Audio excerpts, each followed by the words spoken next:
호소라는 단어가 있습니다. 호소. 이 단어의 뜻을 찾아보니까 국어사전에 억울하거나 딱한 사정을 남에게 간곡히 알리는 것, 이렇게 쓰여 있었습니다. 이 호소라는 단어를 우리가 다른 말로 표현하면 하소연입니다. 하소연. 이 호소 또는 이 하소연이라는 단어를 떠올리면 저는 이제 80 넘으신 우리 한국의 어르신들이 살아왔던 그 삶이 생각이 납니다.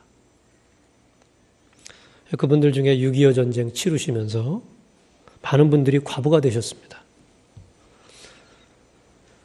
과부가 되셔서 한평생을 산다는 것은 참 고통스러운 일이죠. 전쟁을 통해 남편이 잃고 외로움과 또 배고픔과 업신여김을 당하면서 자녀들만 바라보면서 정말 몸이 부서지도록 일하셨던 그런 분들이 계십니다. 그런 분들에게 그 고통을 이겨나갈 수 있는 한 가지 힘이 하나 있었는데 그건 바로 신앙이었습니다. 신앙.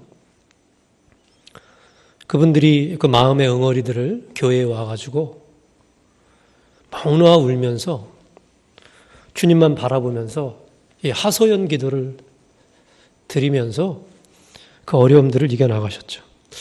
제가 지금도 저 모교회가 그거를 생각하면 생각납니다. 중학교 때 여름에 부흥회를 하는데 얼마나 덥습니까? 에어컨도 없고 선풍기도 변변치 않은데 그때 그 어머니들이 가마니 지푸라기로 볕단으로 만든 가마니 아시죠? 그거를 밑에 쫙 깔아놓고 그 더운 여름에 모기가 뜯겨가면서 무릎을 꿇고 막 두 손을 들고 주여를 부르짖었던 그 모습이 제 어릴 적에 지금도 아주 생생하게 기억이 나죠. 아마 이 80이 넘으신 우리 어머니들 또 아버님들 세대는 참 지금 세대는 도저히 이해할 수 없는 그런 아픔을 갖고 이 땅을 사신 것 같습니다. 그렇게 가마니를 깔고 하나님 앞에 울부짖었을 때 그 기도, 난 그게 바로 하소연의 기도의 아주 전형적인 모습이라고 생각이 들어요. 우리가 인생을 살다 보면 애매히 고난을 당하거나 억울한 일을 당할 때 또는 잘못하지 않았는데 힘이 없어서 힘 있는 사람들에게 핍박받을 때 우리 마음속에는 응어리가 맺히죠. 응어리가. 한이 맺힙니다. 그래서 이거를 풀기 위해서 우리가 하나님 앞에 눈물로 기도하죠. 하소연의 기도죠. 하소연의 기도. 오늘 본문 17편은 시편 17편은 다윗의 하소연의 기도를 담은 시입니다. 오늘 본문을 통해서 다윗이 어떻게 자기 마음속의 응어리를 풀어냈는지 한번 살펴보면서 우리 안의 응어리를 어떻게 풀어야 할지 생각해보는 시간을 갖기를 원합니다. 오늘 본문 1절은 다윗의 하소연으로 시작됩니다. 우리 한번 다 같이 함께 본문을 읽겠습니다. 시작. 여호와여 의의 호소를 들으소서. 나의 울부짖음에 주의하소서. 거짓되지 아니한 입술에서 나오는 나의 기도에 귀를 기울이소서. 주께서 나를 판단하시며 주의 눈으로 공평함을 살피소서. 여기 보면 세 가지의 기도가 나옵니다. 의의 호소, 나의 울부짖음, 나의 기도.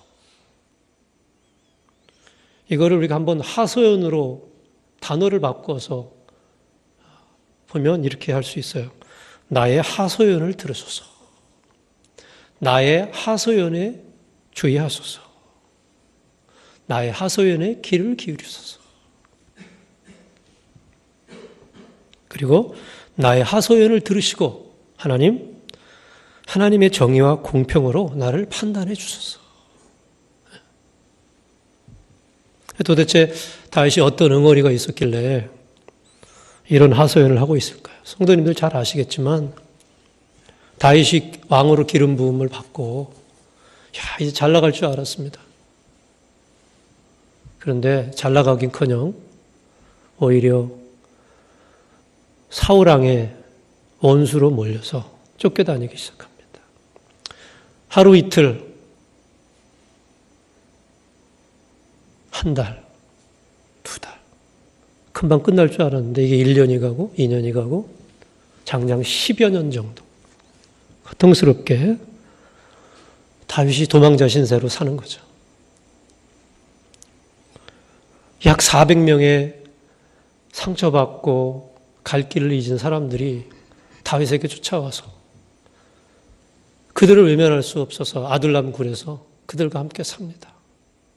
먹을 것도 없고 배고프고 가난하고 외롭고 힘들고 거기다가 지도자로서의 막중한 책임감을 느껴야 되죠. 경제적인 고통이 있었죠. 무엇보다 미래에 대한 불안함이 있었습니다. 다윗의 마음을 더욱 힘들게 한 것은 그 억울함이죠. 억울함. 그리고 외로움입니다. 외로움. 지도자로 있을 때 참 지도자가 견디기 힘든 건 뭐냐면 누구도 자기 마음을 알아주고 터놓을 수 있는 상대가 없다는 거죠. 그게 지도자가 겪는 고통입니다. 다윗은 육체와 영혼이 상처투성이인 패배자였습니다. 그래서 다윗이 3절과 4절을 통해 하나님 앞에 너무나도 마음이 아프니까 억울하니까 원통하니까 따지듯이 하나님께 자신의 떳떳함을 하소연합니다. 주님, 주께서 내 마음을 시험하시고 나를 감찰하셨으나 내가 흠을 찾지 못하지 않으셨습니까? 내가 결심하고 입으로 범죄하지 아니하리이다. 이게 무슨 말씀입니까? 하나님, 내가 이렇게 하나님 앞에 기도하는데 하나님 제 마음을 한번 시험하셨잖아요. 그리고 저를 다 돌아보시지 않았습니까? 그런데 하나님 저에게 흠 찾으셨어요? 못 찾지 않으셨습니까? 그럼에도 불구하고 제가 제 입술로 하나님 원망하고 불평하지 않았잖아요. 우리가 보통 그런 억울함 당하고 힘들면 아무리 믿음 좋은 사람도 하나님 나를 떠났나 봐. 하나님 왜 이러시는 거야? 얼마나 하나님 앞에 불평불만하겠어요. 그런데 다윗은 입술을 그 마음이 여기까지 올라왔지만 입술로 범죄하지 않았어요. 제가 입술로 원망하거나 불평하지 않고 범죄하진 것 주님 아시지 않습니까? 하나님, 제가 이런 상황 속에서도 4절과 5절에 보면 제 기분대로 행동해서 포악한 자들이 걸어가는 길로 가지 않고 나의 걸음이 주의 길로 가지 않았습니까? 하나님이 저에게 고통을 줘가지고 저희 믿음을 테스트하셨잖아요. 제가 그 테스트 다 통과하지 않았습니까? 내가 하나님 앞에 떳떳하지 않습니까? 제가 당신께 하소연할 만한 자격이 있지 않습니까? 이렇게 말하는 거죠, 지금. 오죽했으면 그렇게 얘기를 하겠어요. 오죽했으면. 얼마나 힘들었습니까? 내가 하나님과 사람 앞에서 떳떳하고 떳떳할수록 내 안에 억울함과 섭섭함은 더 깊어지는 거죠. 그것이 인간의 본능입니다. 다윗이 가난과 고통과 핍박 가운데 도망다니면서도 사울 왕을 2번이나 죽일 수 있는 기회가 있는데도 불구하고 하나님의 기름 부으신 바 된 사람이라고 생각하고 권위를 침범하지 않고 하나님의 질서를 망가뜨리지 않고 하나님 앞에서 범죄하지 않았어요. 그 떳떳함, 그 억울함 얼마나 가슴이 아팠겠어요. 무엇보다 이 다윗을 힘들게 했던 건 뭐냐면 자기는 이렇게 고통 속에 있지만 악인들이 있죠. 악인들. 사울과 그 무리들, 기득권 세력들이 너무너무 잘 나가는 것이 너무너무 속상했어요. 그래서 본문 10절과 14절에서 다윗이 그 악인들의 모습을 이렇게 얘기를 합니다. 그들의 마음은 기름에 잠겼으며, 자, 기름이라는 것은 배부른 걸 표현하는 단어죠. 그들의 마음이 그냥 배불러요. 그들의 입은 교만하며, 자기 위에 사람들은 없습니다. 뭐라고 해도 듣질 않아요. 그들은 에워싸고 노려보고 땅에 엎드려뜨리고 할 수 있는 모든 힘으로 자기들이 하고 싶은 거 다 하는 거예요. 움킨 것을 찢으려 하는 사자들 같았다고 그랬어요. 아, 무섭죠? 그리고 그들의 분깃을 받은 사람들에게 그의 그들은 주의 재물로 자기들이 갖고 있는 하나님의 재물, 자기 재물도 아니에요. 이 모든 이 세상의 재물이 하나님 건데 하나님의 재물로 배를 채우고 그걸로 끝나는 게 아니라 자녀들까지 만족하게 하고 그 남은 산업들을 그 자손 어린아들까지 대세선서 물어준다는 거예요. 이걸 보면서 그냥 너무너무 속상한 거예요. 마음이. 한국에 1도 3부 3백이라는 말이 있는데 아세요? 처음 들어보셨어요? 1도 3부 3백. 1도는 뭐냐 하면 죄를 지으면 처음에 무조건 도망가라는 거예요. 1도. 2부는 뭐냐 하면 잡히면 무조건 부인해라. 3백은 세 번째는 무조건 잡히면 백을 써라. 근데 진짜 이렇게 해요. 한답니다. 돈 있는 사람들은. 그리고 정치가들 보세요. 요거 세 단계 그대로예요. 너무너무 놀라워요. 처음에 무조건 도망가요. 발뺌하고. 그리고 잡히면 무조건 부인해요. 그리고 나서 이제 백을 씁니다. 시간을 끌어요. 재판을 끌어요. 그래서 유전무죄, 무전유죄라는 말이 나온 것 같아요. 그럴 때 힘없는 사람들의 그 아픔이라는 거 있잖아요. 그래서 다윗이 6절에서 너무너무 속상하니까 하나님을 간절히 불러요. 이 간절히 하나님을 부르는 게 하소연의 기도죠. 하소연 기도는요, 하나님을 부르고 찾는 기도입니다. 내게 귀를 기울여 내 말을 들으소서. 내가 불렀사오니. 하소연의 기도는 하나님 부르는 기도예요. 하나님 찾는 기도예요. 하나님. 목 놓아 하나님을 부르는 것이 하나님을 찾는 것입니다. 그가 이렇게 목 놓아 하나님을 찾았던 이유를 6절과 7절, 9절에서 세 가지 이유로 고백을 합니다. 그 6절에는 귀를 구여 내 말을 들으소서. 내가 이렇게 찾는 이유가 있어요, 하나님. 내 말을 꼭 들어주셔야 되기 때문에 꼭 들어주세요, 내 말을. 내가 억울해요, 힘들어요, 외로워요. 그리고 7절에 오른손으로 구원하시는 주여, 주의 기이한 사랑을 나타내소서. 하나님의 사랑을 내가 느끼지 못하면 이 세상을 살 수가 없어요. 하나님, 저를 구원해 주실 뿐만 아니라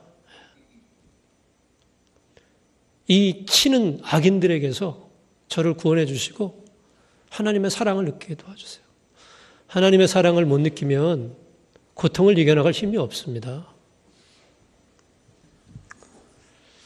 저도 제일 행복할 때가 언제냐면 새벽에 나와 기도할 때 어느 순간 하나님의 사랑이 막 머리끝부터 발끝까지 쫙 느껴질 때가 있어요.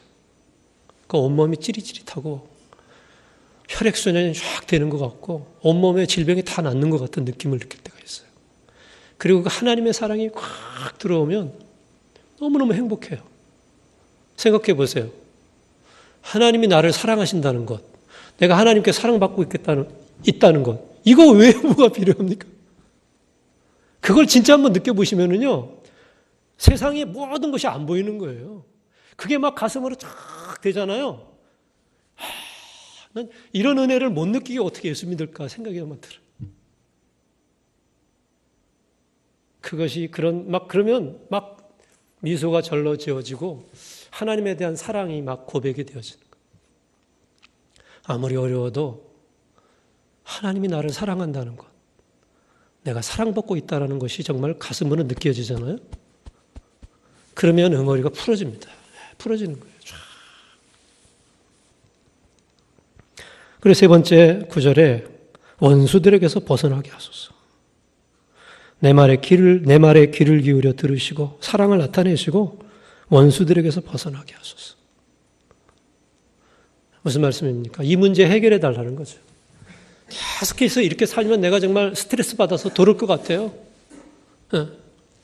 하루 이틀도 아니고 몇 년을 그렇게 한번 살아보세요. 다윗도 사람인데 스트레스 받으면 병 걸리죠. 질병 생기죠. 아픈 거잖아요. 이 생활 지긋지긋합니다. 그냥 하나님 이제 좀 벗어나게 해주세요. 그런 거 아니겠습니까? 문제 해결해 주세요. 하소연의 기도는요, 하소연으로만 끝나면 안 돼요. 하소연으로 끝나면 마음의 상처는 치료받을 수 있을지 모르지만 문제 해결까지 간절히 기도를 해야 돼요. 하소연할 뿐만 아니라 문제 해결을 위해서 간절히 해결해 달라고 기도해야 돼요. 분명하고 간절한 마음으로 자신의 문제를 얘기해야 됩니다. 그래서 13절, 14절에 그렇게 얘기를 하죠. 여호와여 일어나 그를 대항하고. 그로 끝나는 게 아니라 하나님 일어나세요. 내 힘으로는 안 되니까 하나님이 대항해 주시고 넘어뜨려 주세요. 주의 칼로 악인들에게서 나의 영혼을 구원해 주세요. 나중에 어떻게 됐습니까? 그렇게 됐잖아요. 다윗의 힘으로 됐습니까? 하나님의 힘으로. 예. 하나님이 판도를 바꾸시는 거예요. 상황을 바꾸시는 거예요. 인간의 힘으로 봤을 땐 도저히 이 상황을 반전시킬 수가 없어요. 그리고 언제까지 이것이 계속될 건가 고민할 수밖에 없지만 하나님 앞에 기도하잖아요. 그럼 하나님이 정말 하나님의 능력으로 대항하시고 상황을 판을 바꿔버리세요. 그리고 14절에 고백합니다. 주여, 예. 주의 손으로 나를 구원하소서. 나의 영혼을 구원하시고 주의 손으로 나를 구원하소서. 다윗이 제 아무리 머리를 써도 정말 천재적인 머리고 대단했던 사람이었지만 그 권력 앞에, 능력 앞에 대항할 힘이 없어요. 현실적으로. 이럴 때는요, 가장 좋은 방법이 뭐냐면 하나님 앞에 바짝 엎드려서 하나님이 해결해 주세요. 하나님 구원해 주세요. 이거 가장 좋은 기도입니다. 내가 골리앗 앞에 서 있을 때, 내가 쓰러뜨릴 수 없는 거대한 벽 앞에 서 있을 때 할 수 있는 최선의 방법은 히스기야와 같이 벽을 향해서 기도하는 거예요. 하나님 도와주소서. 불쌍히 여겨달라고 기도하는 거예요. 그리고 마지막에 다윗이 이렇게 정리하며 시를 마칩니다. 다 같이 함께 읽겠습니다. 시작. 나는 외로운 중에 주의 얼굴을 배우리니 깰 때에 주의 형상으로 만족하리이다. 14절까지는 전체적으로 분위기가 어두워요. 그런데 너무 놀랍게도 이 시의 클라이막스 절정은 이 마지막이에요. 저는 여기서 이 15절을 보면서 소망이 막 생기고 놀라운 기쁨을 봅니다. 절망적이고 비관적인 분위기가 이 한 절을 통해서 완전히 반전되는 거죠. 특별히 여기서 나는이라는 한 단어에서 다윗의 결연한 다짐과 소망을 보는 거죠. 나는 의로운 중에 주의 얼굴을 배우리니 깰 때에 주의 형상으로 만족하리이다.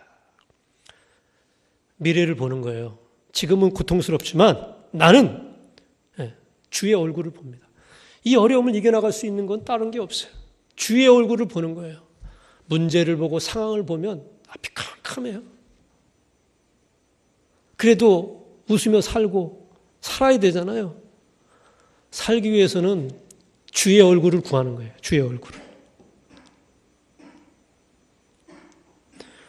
주의 형상으로 만족하리이다. 이게 무슨 말씀입니까? 얼마나 소망에 찬 고백입니까? 저는 이렇게 다윗이 고백했다고 생각을 해요. 하나님, 나는 지금 광야에 홀로 있습니다. 나는 지금 사막 가운데 홀로 있습니다. 누구도 나를 도와주지 않고 누구도 나를 위로할 수 없습니다. 누구도 나의 이 응어리를 이해해 줄 수 있는 사람 없습니다. 누구도 나의 외로움과 불안함과 허탈함을 함께 아파해 줄 사람 없습니다. 그러나 이 광야와 사막의 한복판에서 아무리 아무의 도움도 받지 못하고 홀로 서 있지만 그러함에도 불구하고 나는 고개를 들어 주의 얼굴을 구할 것입니다. 나는 주님 한 분만으로 만족할 수 있습니다. 당신은 나의 하소연을 들으실 뿐만 아니라 그 문제를 해결해 주시는 권능자시며 나의 소망이며 나의 기쁨이십니다. 우리가 오늘 찬양하지 않았습니까? 주님은 나의 산성, 주님은 나의 요새, 주님은 나의 소망. 이 찬송을 눈물로 드릴 수 있으려면요, 광야에 홀로 한 번 있어 봐야 돼요. 사막에 홀로 한 번 있어 봐야 됩니다. 남편도 아내도 지식과 재물도 누구도 나를 도와줄 수 없는 정말 외로움, 배고픔, 고통 가운데 서봐야 하나님이 나의 산성이고 요새시고 소망임을 알게 되는 거예요. 베드로전서 2장 19절에 보면 애매히 고난을 다 받아도 하나님을 생각함으로 슬픔을 참으면 이는 아름답다고 그랬어요. 우리가 부당하게 고난을 받을 때가 많죠. 어떻게 이겨나가겠습니까? 하나님 생각하는 거죠. 예수님 생각하는 거죠.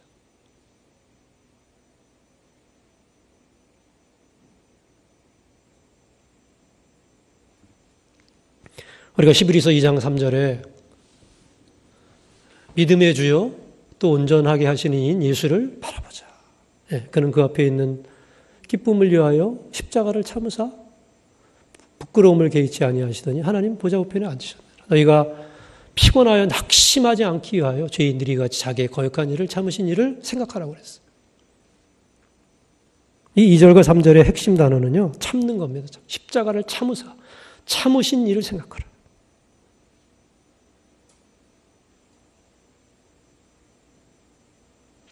이사야서 53장 7절과 12절을 보면 예수님을 얘기하면서 예수님이 그 마음의 응어리를 이렇게 해결했다고 써 있는 거예요. 그가 곤욕을 당하여 괴로울 때에도 도수장으로 끌려가는 어린 양과 털 깎는 자 앞에서 잠잠한 양같이 그의 입을 열지 아니었다. 입을 열 수 있었죠. 입이 뭐예요? 예수님이 손가락 하나면은 천지가 떠는 수 있었지만 예수님이 가만히 계신 거죠. 그리고 12절에 이렇게 얘기합니다. 실상은 그가 많은 사람의 죄를 지며 범죄자를 위하여 기도하였느니라. 악을 악으로 갚지 않으시고 그가 하나님께 맡기고 오히려 그들을 위하여 기도했다는 겁니다. 예수님의 겟세마네 동산의 기도도 그거 아닙니까?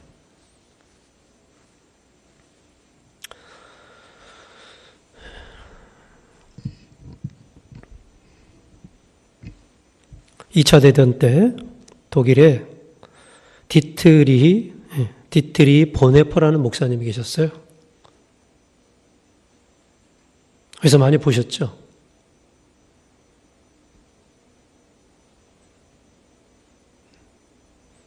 운동권 사람들은 이 사람 다 잘 압니다. 교회 안 다녀도. 다 책을 읽어봤어요. 옥중서신, 그 유명한. 1906년에서 1945년 정확히 39살 살았던 사람이에요. 히틀러에 대항하다가 순교한 독일 루터 교회의 목사님입니다. 신학자고요. 전쟁 반대했고요. 유대인들의 독일 탈출을 도와준 행동주의 신학자였습니다. 노동자, 외국인 돕는 목회자로 활동하다가 히틀러를 반대하다가 나치당에 체포되어서 2년 동안 수감 생활하다가 1945년 4월 9일 39세의 젊은 나이로 형장의 이슬로 사라졌습니다. 독일의 양심으로 불리는 신학자예요. 목사님이죠.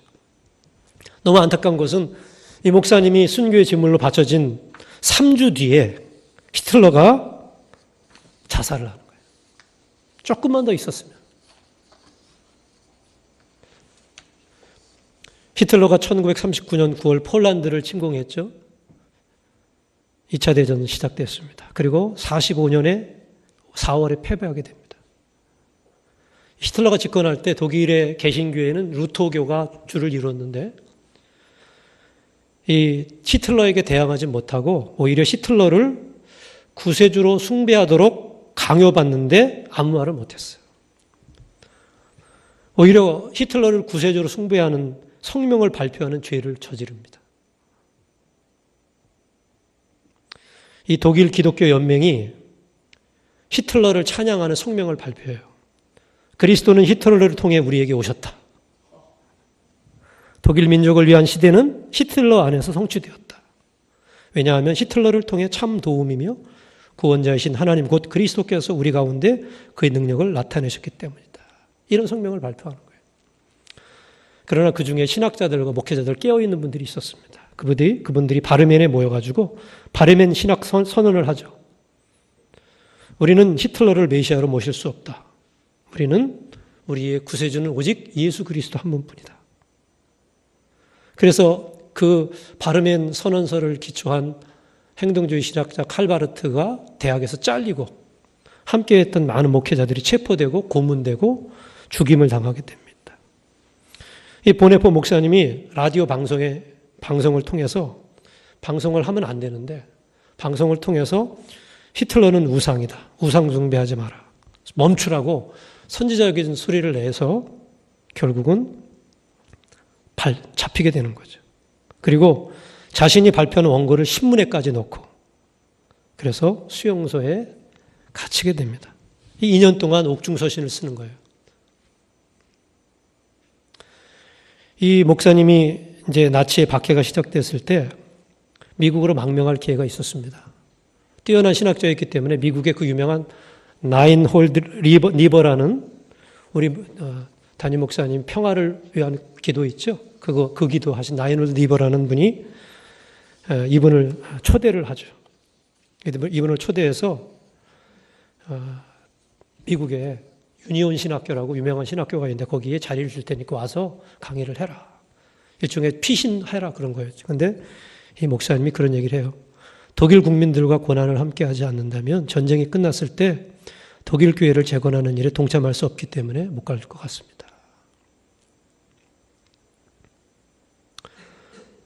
그러면서 독일 사람들한테 그런 얘기를 해요. 독일에 있는 그리스도인들은 몸서리치는 양자택일 앞에 서 있습니다.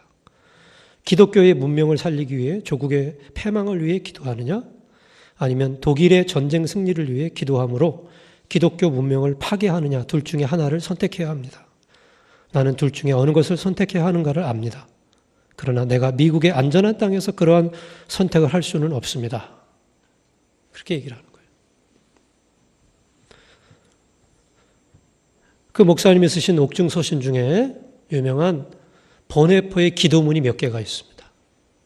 그 기도문을 오늘 읽어드리고 설교를 마치겠습니다. 오 하나님, 이른 새벽 제가 당신을 바라봅니다. 저를 도와주셔서 기도하게 하시고 오직 당신만을 생각하게 하소서. 혼자서는 기도할 수가 없습니다. 제 안에는 어두움이 있지만 당신과 함께 거기엔 빛이 있습니다. 저는 혼자지만 당신은 저를 떠나지 않으십니다. 제 가슴은 연약하지만 당신은 언제나 강하십니다. 저는 쉬지를 못하지만 당신 안에는 평안이 있습니다. 제 안에는 고통이 있지만 당신 안에는 인내가 있습니다. 당신의 길을 저는 알 수 없지만 제가 가야 할 길을 당신은 아십니다. 주 예수님, 당신은 저처럼 가난하셨고 비천하셨고 저처럼 체포당하여 친구들로부터 격리되셨습니다. 당신은 인간의 모든 비통함을 아십니다. 제 안에, 저의 고독 안에 당신이 계십니다. 당신은 저를 잊지 아니하시고 오히려 저를 찾아내십니다. 제가 당신을 알고 사랑하기를 당신은 간절히 바라십니다. 주님, 당신의 부르는 소리를 듣고 제가 당신을 따라갑니다. 거룩하신 성령님, 절망에서 지켜줄 믿음을 저에게 주소서.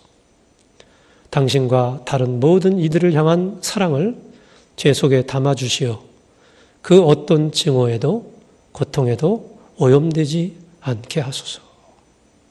두려움에서 건져줄 믿음을 저에게 주소서. 예수님의 이름으로 기도드립니다. 아멘. 39살의 꽃다운 나이에 순교하신 본해포 목사님. 이 보네포 목사님이 순교의 제물로 바쳐질 수 있었던 힘의 비결이 무엇이었을까요?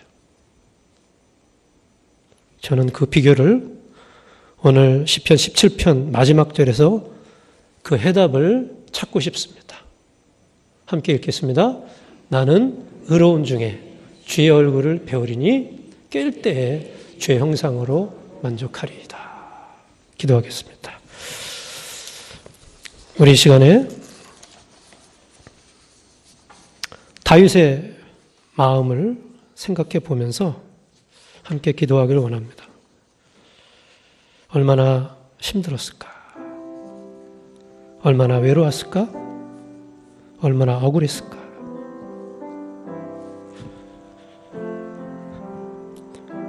얼마나 허탈했을까? 의인이 고난받고 악인이 득세하는 현실을 보면서 그리고 그 앞에 연약한 자신의 모습을 보면서 얼마나 괴로웠을까? 그러함에도 불구하고 다윗이 주의 얼굴을 구하고 주의 형상으로 만족해했던 그 고백을 생각하면서 우리 안에 있는 이 외로움과 고통과 아픔들, 억울함들을 주님께 내어놓고 정말 주의 얼굴을, 주의 형상을 뵙고 보는 것으로 만족하며 우리 안에 있는 하소연을 주님께 드릴 때 주님께서 우리를 치료하시고 상황을 역전시키시도록 이 시간 함께 우리 아픔을 내어놓고 같이 주여 한번 부르짖고 기도하겠습니다. 지금은 우리 주 예수 그리스도의 무한하신 은혜와 하나님 아버지의 넓고 크신 사랑과 성령의 감동감화 역사심이 우리 마음의 응어리들을 주님 앞에 하소연할 때 들으시고 만지시고 치료하시고 해결해 주시는 그 하나님 앞에 부르짖으며 살길 원하는 우리 가운데 이제로부터 영원토록 하나님의 은혜가 함께 하시기를 간절히 축원하옵나이다. 아멘.